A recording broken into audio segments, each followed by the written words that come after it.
안녕하세요. 사연을 부탁해입니다. 오늘의 사연을 소개하겠습니다.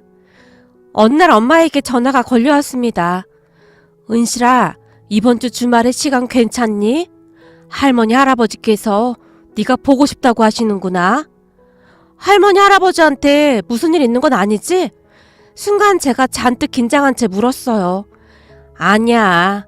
요즘 들어 할머니 할아버지가 너 보고 싶다는 말을 너무 자주 하시길래 한번 내려왔으면 해서 그렇지. 엄마의 목소리가 촉촉히 젖어 있었어요. 알았어. 그날 김서방도 별일 없다고 하면 다 같이 내려갈게. 할머니 할아버지 좋아하는 케이크 사가지고 가야겠다. 내가 이것저것 준비 좀 해놓을게. 할머니 할아버지를 만나러 간다는 생각에 마치 아이 마냥 설레었거든요. 저는 어린 시절 할머니 할아버지와 함께 살았습니다. 그때 그 시절 우리 할아버지의 별명은 천하장사였어요. 우선 할아버지는 키가 상당히 큰 편에 덩치까지 좋으셨거든요.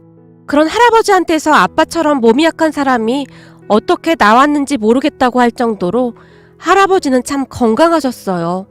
아마도 아빠는 친가 쪽이 아닌 외가 쪽을 닮지 않았나 싶습니다.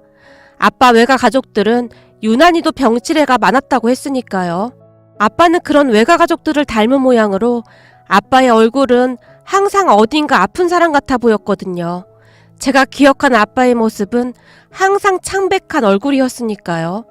그러다가는 병이 깊어져 결국 세상을 떠나셨습니다.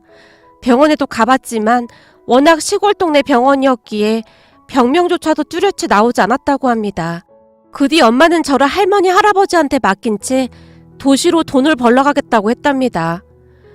아니, 여자 혼자 몸으로 어디 가서 돈을 벌겠다는 거냐?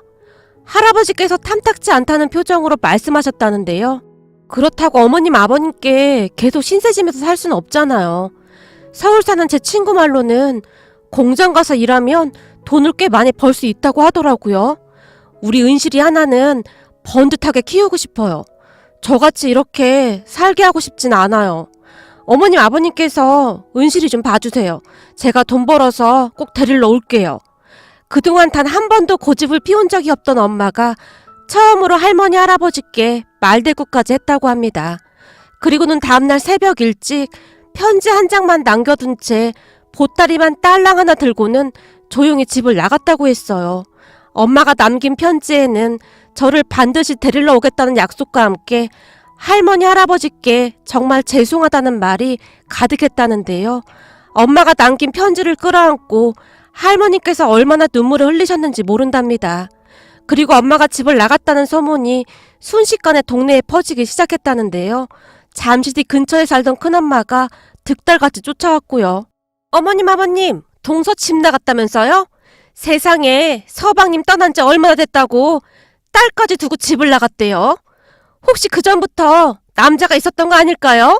큰엄마는 마치 무슨 재미난 구경거리라도 생겼다는 듯이 호들갑을 떨어댔어요. 큰엄마는 워낙 먹는 것을 좋아하던 사람으로 덩치가 어마어마하게 컸는데요. 덩치와는 영 딴판으로 생각이 굉장히 짧고 시기 질투가 많은 사람이었어요. 그냥 입에서 나오는 대로 막말을 하곤 했으니까요. 그런 큰엄마를 할아버지 할머니가 못마땅해 한 건 말할 것도 없었고요. 집을 나가긴 누가 집을 나가? 너 혹시 글씨 못 읽는 거냐? 작은 애가 여기 떡하니 써놨잖아. 돈 벌어서 은실이 데리러 오겠다고. 근데 어디서 막말을 짓거리고 있어? 할아버지께서 호통을 치셨어요. 아버님, 설마 그 말을 믿으시는 거예요? 젊디 젊은 동서가 꼭두 새벽에 몰래 집을 나갔는데 뻔할 뻔짜죠. 이건 분명히 아주 오래전부터 남자가 있었던 거라고요. 큰엄마가 마치 남일 말하듯 신나서 떠들어댔어요. 근데 이게 보자 하니까 어디서 뚫린 입이라고 주댕이를 나불거려. 순간 할아버지 얼굴에는 분노가 가득했는데요. 두리번 거리시던 할아버지께서 옆에 있던 양은 주전자를 냉큼 집어들더니 큰엄마의 얼굴에 물을 뿌리려는 듯 높이 치켜들었습니다. 아이 아버님, 지금 뭐 하시는 거예요? 제가 틀린 말 한 것도 아니고 아버님은 왜 저한테만 이러시는 거예요? 남의 일 상관하지 말고 할 일 없으면 집에 가서 꿀꿀이같이 밥이나 처먹어. 심란해 죽겠는데 아침부터 와서 지랄을 떨고 있어. 할아버지께서 다시 한번 양은 주전자를 높이 치켜 드셨어요. 그 바람에 큰엄마가 혼비백산한 채 내뱉고 말이죠. 제가 할머니 옆에서 그런 모습을 바라보며 눈만 꿈뻑꿈뻑하고 있었어요. 평소 우리 할아버지는 화 한 번 내지 않던 분으로 저를 정말 예뻐해 주셨거든요. 제가 많이 놀라진 않았을까 걱정을 하셨던지 할아버지께서 은실아, 이 할애비가 지게 태워주랴?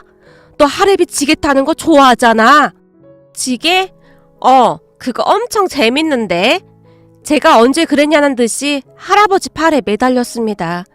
할아버지는 제 기분이 안 좋아 보이거나 울적해 보이기라도 하면 저를 지게에 태운 채 동네 한 바퀴를 돌곤 하셨어요.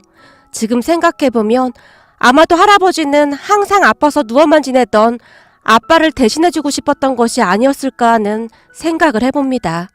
그렇게 저를 지게에 태운 할아버지께서 끙 하는 소리와 함께 힘을 주며 작대기를 짚고 일어나시곤 하셨어요. 어떠냐? 할애비 힘 세지? 응, 우리 할아버지가 세상에서 힘이 제일 세. 그래, 넌 아무 걱정할 필요 없어. 이 할애비가 힘이 세니까 우리 은실이는 할애비가 평생 지켜줄 거야. 할아버지께서 힘주어 큰 소리로 소리치셨어요. 할아버지, 엄마는 진짜 집을 나간 거야? 제가 잔뜩 풀이 죽은 채 물었어요. 누가 그런 헛소리를 해? 아까 큰엄마가 와서 그랬잖아. 은실아, 네 큰엄마는 맨날 꿀꿀이 마냥 엄청 먹어대잖아? 그러니까 이 머리에 생각이라는 게 없는 거야. 너 돼지우리에 있는 꿀꿀이들 한번 자세히 봐라. 맨날 아무 생각도 없이 밥만 먹잖아. 그래서 그런 거니까 넌 신경 쓸 필요 없어. 할아버지가 장난스레 말씀하셨어요. 꿀꿀이? 할아버지의 말에 제가 큰 소리로 웃었는데요. 그래, 꿀꿀이.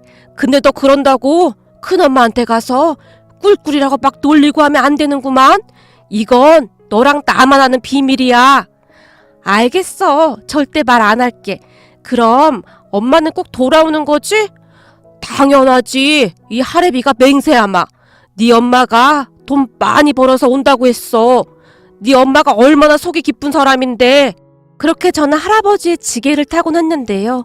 할아버지께서 노래도 불러주셨고 재미있는 옛날 이야기를 끝도 없이 해주셨습니다.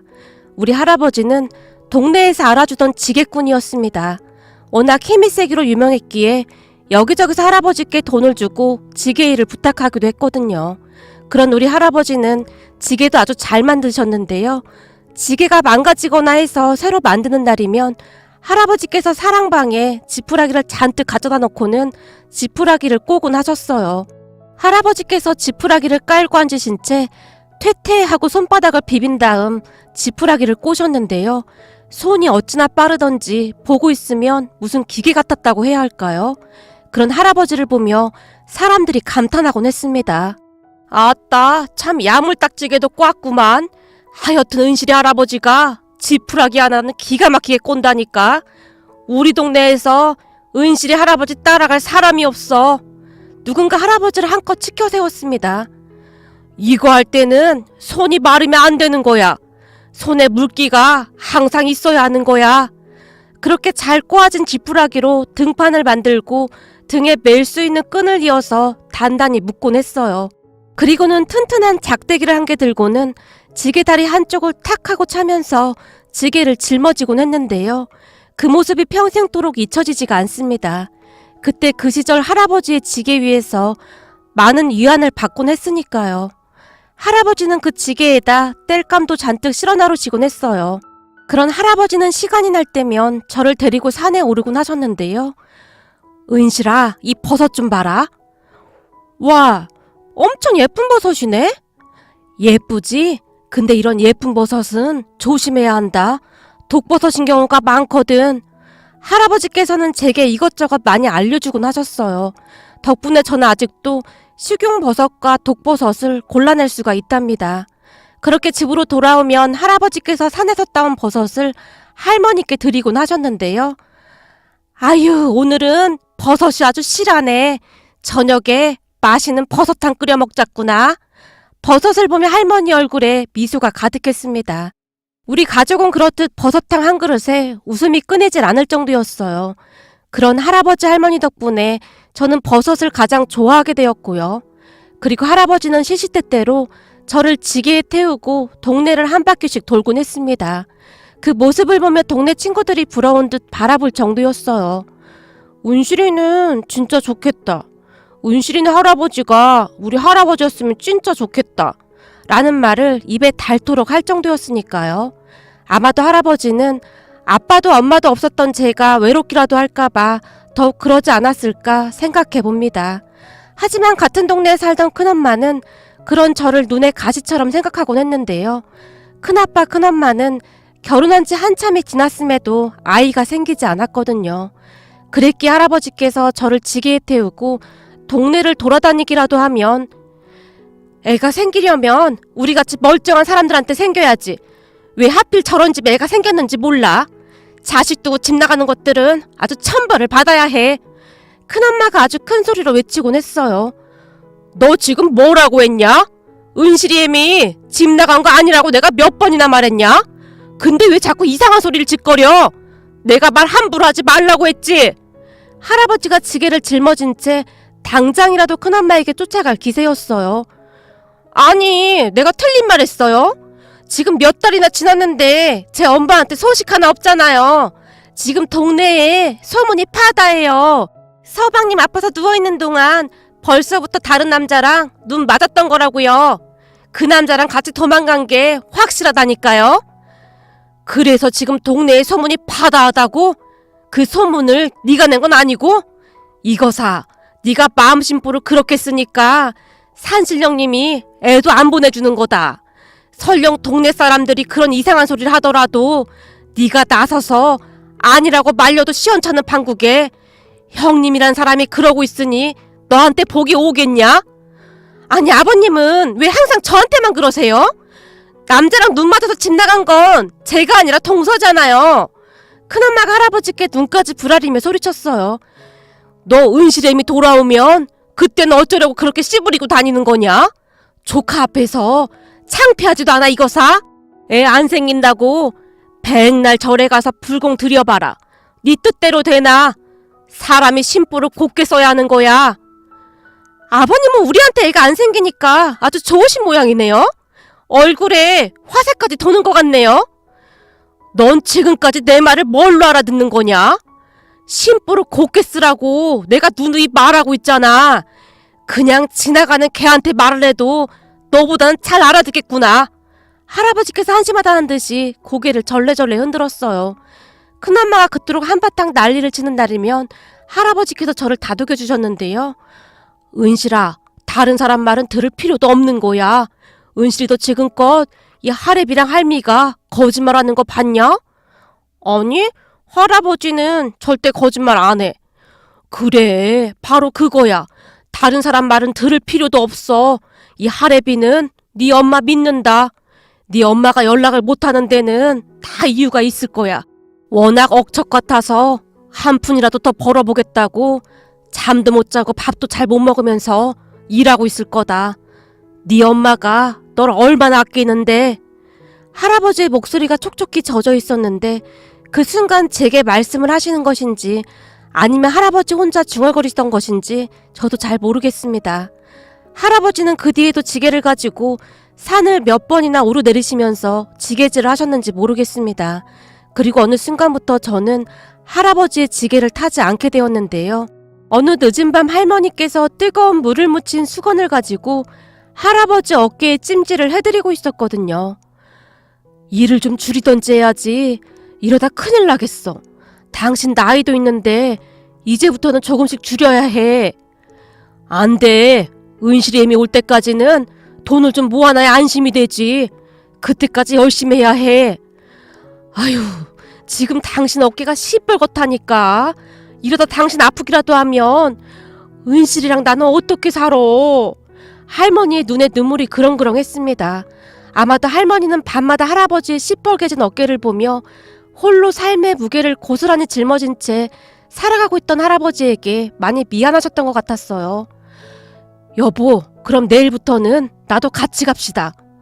같이 가긴 어딜 같이 가? 당신 지게질 말이야. 나도 같이 하자고. 당신이 지게질을 어떻게 한단 말이야. 몸도 약한 사람이. 못하긴 왜 못해. 이래봬도 나 지게질 꽤 잘해. 우리 아버지가 나만 보면 우리 집 큰일꾼이라고 했었어. 많이씩은 못해도 당신 거 조금이라도 덜어서 같이 들어주면 좋잖아. 왜 항상 당신 혼자 그 많은 짐을 다 짊어지려고 해. 부부는 말이야, 힘들 때 서로 짐도 나눠들고 그래야 하는 거잖아. 그동안 당신이 좀 고생했어. 옛날부터 우리 은실이 애비가 병원에 좀 많이 들락날락했어. 그런 은실이 애비를 당신이 얼마나 많이 들쳐업고 뛰어갔어. 그러니 당신 어깨가 나만 하겠어. 이젠 같이 나눠들어도 돼. 결혼 전에 내가 워낙 고생하면서 살았다고 당신이 내 생각해서 절대 힘든 일 안 시키는 거 내가 모를 줄 알아. 근데 이제는 같이 나눠주고 살자고. 나 아직 끄떡도 없어. 할머니께서 할아버지 어깨에 찜질수건을 바꿔 올리며 나지막하게 말씀하셨어요. 괜찮어. 말만으로도 고맙구만. 할아버지께서 울음을 삼키신 채 할머니께 고마운 마음을 전했습니다. 그렇다 할머니와 할아버지는 사이가 참 좋았어요. 살면서 두 분이 다투시는 모습을 본 적이 없을 정도였으니까요.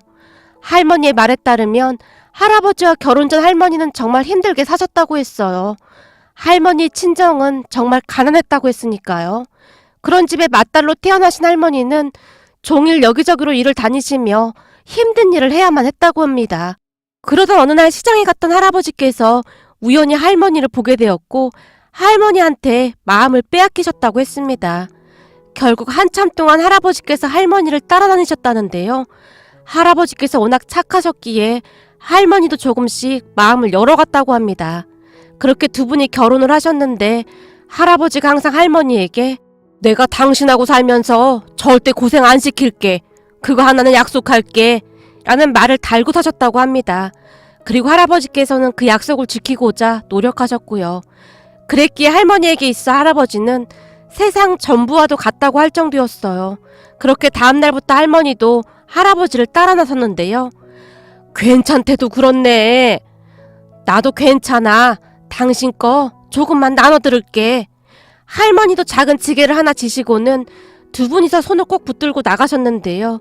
저는 그날 두 분의 모습이 지금도 제 눈앞에 아른거린답니다. 그런 두 분 밑에서 자랐기에 저는 정말 바르게 잘 자랄 수 있었어요. 그러던 어느 봄날 산들산들 봄바람 소리를 들으며 친구들과 함께 집으로 돌아오고 있었는데요. 은실아! 은실아! 저 멀리서 제 이름을 간절하게 부르는 소리가 들려왔어요. 익숙한 목소리에 눈을 크게 뜨고는 그곳을 바라봤는데 엄마였습니다. 엄마! 제가 순식간에 뛰어가서 엄마 품에 안겼어요. 우리 딸 그동안 잘 있었어? 못 본 사이 많이 컸네. 미안해. 엄마가 너무 늦게 왔지? 엄마가 몇 번이나 제 얼굴을 어루만지며 눈시울을 붉혔어요. 엄마는 그렇게 다시 돌아왔습니다. 아버님, 어머님, 그동안 고생 많으셨죠? 더 일찍 내려왔어야 했는데 정말 죄송합니다. 한동안 이리저리 다니면서 자리를 잡느라 좀 힘들었어요. 그래도 지금은 어렵게 가방 만드는 공장에 들어가서 월급도 받고 있고 얼마나 다행인지 모르겠어요. 그래, 낯선 곳에서 얼마나 고생이 많았니? 안 본 사이 얼굴이 아주 반쪽이 되었구나. 엄마의 얼굴을 보자마자 할머니께서 뒤를 돌아 눈물을 훔치셨습니다. 할머니, 할아버지도 엄마를 믿긴 했지만 한동안 연락이 되지 않는 엄마로 인해 할머니도 마음고생을 많이 하셨을 테니까요. 그런 와중에 엄마가 반쪽이 되어 나타났으니 혹시나 하는 마음을 가지고 있던 할머니께서 많이 미안하신 듯 했어요. 저기 이건 그동안 제가 일해서 모은 돈이에요. 엄마가 할머니, 할아버지에게 봉투를 내밀었어요. 아니 이걸 왜 우리한테 줘? 우린 됐다. 할아버지께서 단숨에 거절하셨어요. 아버님, 이제 산에 그만 다니시고 이 돈으로 돼지라도 몇 마리 사서 키우세요. 저랑 공장에서 일하는 직원 친척분도 돼지 키워서 돈 많이 벌었다고 그러더라고요. 그리고 제가 돈 번 대로 붙일 테니까 돼지 농장 해보세요. 아버님도 언제까지나 지게 일만 하실 순 없잖아요. 제가 돈 벌어서 보낼 테니까 그때마다 돼지를 사서 한번 키워보세요. 일하면서 들어보니까 그 돼지가 돈이 많이 된다고 하더라고요.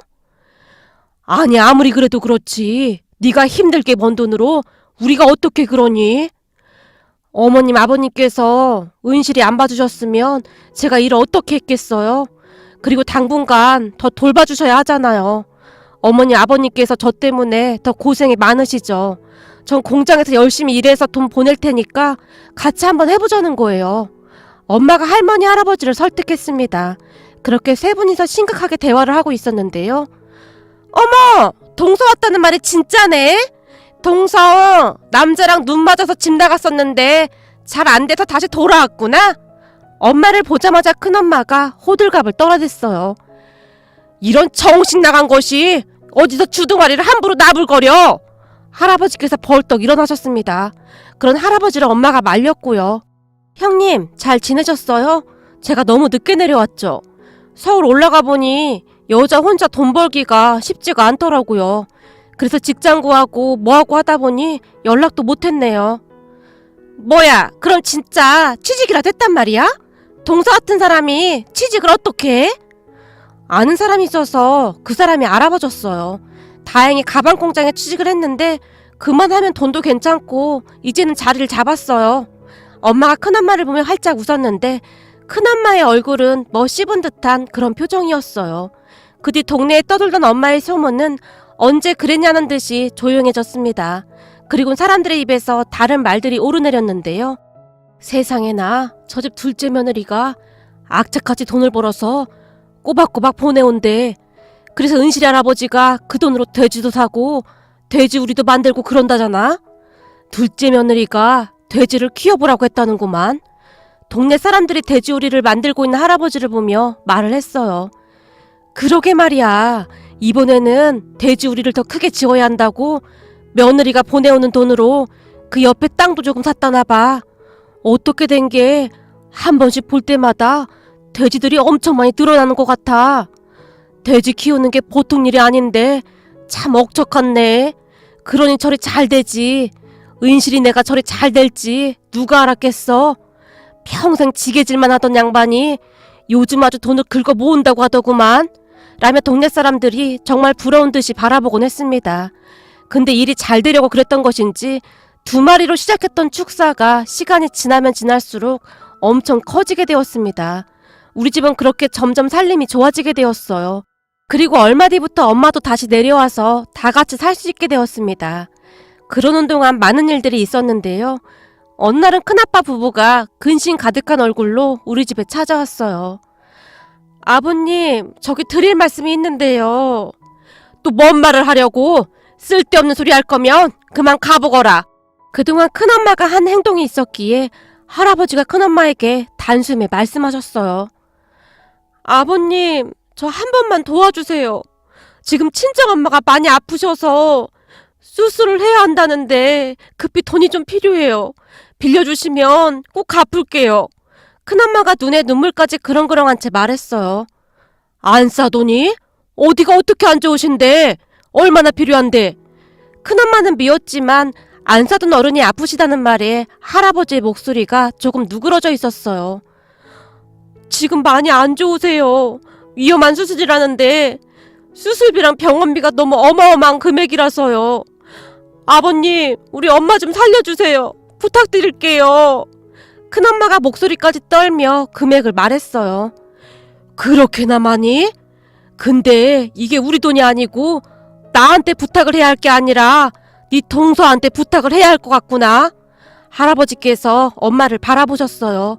무슨 말씀이세요, 아버님? 다른 분도 아니고 형님 어머님이신데요. 형님, 돈 걱정은 하지 말고 얼른 수술부터 하라고 하세요. 엄마가 두 번 생각하지도 않고 단숨에 말했어요. 엄마 행동에 큰엄마가 대성통곡을 했는데요. 동서, 그동안 내가 잘못했어. 내가 그렇게 못되게 굴었는데 동서한테 정말 너무 미안해. 라며 무릎까지 꿇으려고 했어요. 형님, 왜 이러세요? 얼른 일어나세요. 동서, 진짜 고마워. 내가 이 은혜 절대 잊지 않을게. 그렇게 할아버지께서 급히 돈을 찾아서 큰엄마에게 드렸고 다행히 수술은 잘 되었다고 했어요. 그리고 그 뒤부터 큰엄마도 우리 축사에 와서 일을 거들기 시작했어요. 아버님, 제가 뭐부터 하면 될까요? 축사 청소부터 할까요? 형님, 괜찮아요. 엄마가 그런 큰엄마를 말렸지만 아니야, 동서. 내가 이번에 깨달은 게 아주 많아. 앞으로 나도 동서처럼 살도록 노력해볼게. 큰엄마는 엄마에게 몇 번이나 감사 인사를 했어요. 그 뒤 큰엄마는 놀랄 정도로 변해갔는데요. 정말 열심히 사셨거든요. 물론 저를 대하는 태도도 많이 바뀌어갔습니다.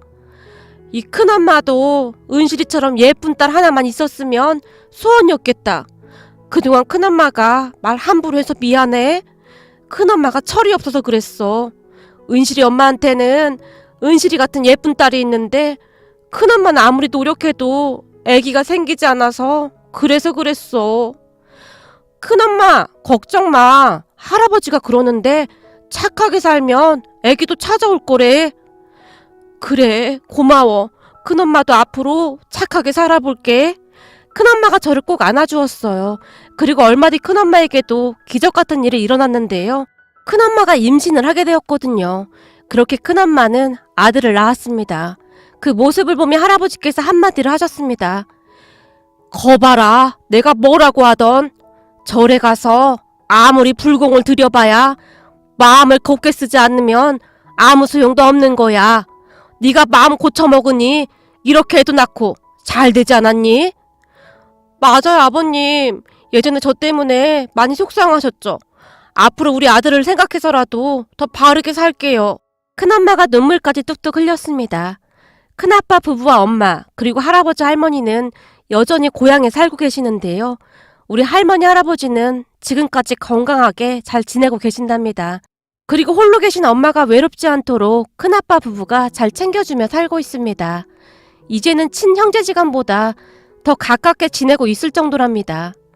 저는 대학을 졸업한 뒤 결혼해서 서울에서 살고 있는데 우리 할머니 할아버지는 항상 제가 오기만을 손꼽아 기다리고 계십니다. 우리 할머니 할아버지가 건강하셔서 얼마나 다행인지 모르겠습니다. 그리고 할머니 할아버지 집에 가면 창고 한 귀퉁이에 지게 2개가 여전히 자리를 차지하고 있는데요. 그 지게를 볼 때마다 그때 그 시절이 떠오르곤 합니다. 앞으로도 우리 할머니 할아버지께서 건강하게 오래오래 사셨으면 좋겠습니다. 오늘의 사연은 여기까지였습니다. 즐겁게 보셨다면 구독, 좋아요 부탁드립니다. 고맙습니다.